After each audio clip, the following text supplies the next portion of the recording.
আমাদের মেয়েদের জীবনটা এইভাবেই চলে যায় বন্ধুরা।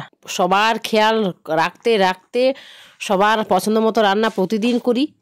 এটা রান্না করব, মেয়ে খাবে না, ওটা করব, বর খাবে না, ওটা করব, বাবা খেতে পারবে না।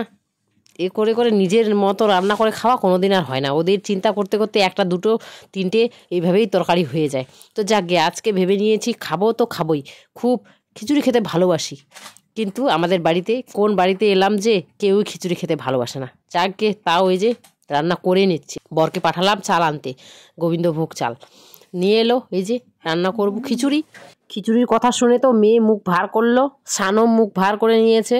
তাও করব আজকে। আরও একদিন আগে করতে চেয়েছিলাম, ওই দিনও মুখ ভার করেছিল বলে রেখে দিয়েছিলাম। তো আজকে ভাবলাম যাকে এদের কথা এত ভেবে আর লাভ নেই, এরা আমার কথা ভাবে না। তার জন্য হচ্ছে কোমর বেঁধে লেগে পড়েছে, আজকে খিচুড়ি রান্না করে খাবই। তাই না, সিম্পলভাবে একসাথে দিয়ে দিলাম সব কিছু। আর একসাথে দিলেই তো এটাই তো হলো খিচুড়ি, তাই না, সব কিছু মিক্স করে খিচুড়ি। আর শীতের আলু তো এইভাবে বড় বড় করে খিচুড়িতে থাকলে খুব ভালো লাগে খেতে। যদিও সাথে যদি বাঁধাকপির ঘন্ট থাকতো বেশি ভালো লাগতো। হাতের কাছে ছিল না আজকে বাঁধাকপি, তাই ফুলকপিটাই দিয়ে দিলাম। তো এইভাবেই করে নিচ্ছি। আর সাথে করেছিলাম বেগুন ভাজা, ডিমের অমলেট।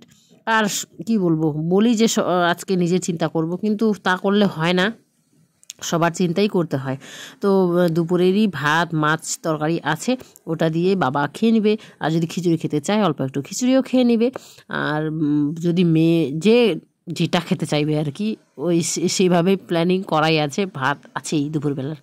তো যাকগে এক শুধু নিজের চিন্তা করলে চলবে না। আমাদের মেয়েদের না, ছেলে মেয়ে সবাই, বরমশাই কি আমাদের চিন্তা করে না, তাই না?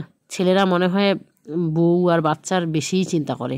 আমরা তো শুধু রান্নাবান্নার দিক দিয়ে চিন্তা করি, ওরা তো সব কিছুর দিক দিয়েই চিন্তা করে, তাই না? তো যাকগে হাজারো খাওয়ার ইচ্ছে হোক বা খুব খেতে ভালোবাসি, কিন্তু সবাইকে না খাইয়ে তো আর খাওয়া যায় না, তাই না? সবাইকে এই যে খাইয়ে দিয়ে এখন শেষে বললো আমার পাতে। সবার খাওয়া কমপ্লিট, আমি এখন নিয়ে বসলাম। আহা, জিভ দিয়ে জল বেরোচ্ছে বন্ধুরা।